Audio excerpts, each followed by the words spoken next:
బాగా ఆంక్షలున్న ఒక ముస్లిం దేశంలో ఒకాయన తమ భాషలోకి జాన్ మెకార్థర్ ప్రసంగాల్ని తర్జుమా చేశాడు. ఆ టేప్స్ విని ఒక ముస్లిం యువతి క్రైస్తవురాలయ్యింది. ఆ తర్వాత ఆమె కాలిఫోర్నియాలోని మాస్టర్స్ యూనివర్సిటీలో చేరింది. క్రిస్మస్ సెలవులకి ఆమె ఇంటికొచ్చింది. ఇంట్లో ఎవరూ లేరు. ఆమె బాబాయి మాత్రమే ఉన్నాడు.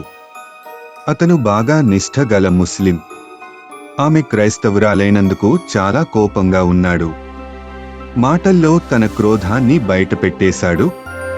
మన కుటుంబం పరువు తీసేశావు, మేం తలెత్తుకోలేకపోతున్నాం అన్నాడు. నువ్వు అల్లాని అవమానించావు, నీకు తగిన శిక్ష నేను వేస్తాను అంటూ ఆమె మీదకు లేచాడు. ఒక కుర్చీని విరగ్గొట్టి దానితో ఆమెను చావబాదుతూ ఉన్నాడు.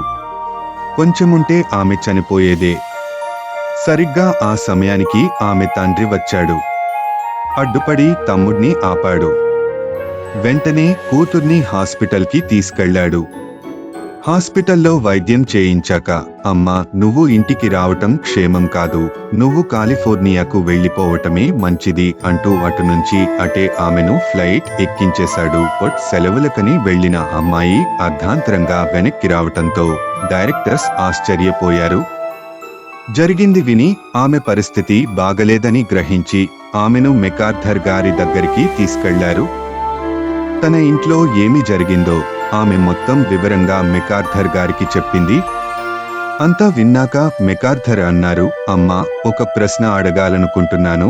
మీ బాబాయి నిన్ను చంపాలని ప్రయత్నిస్తున్నప్పుడు ఆ క్షణంలో నీకేమనిపించింది?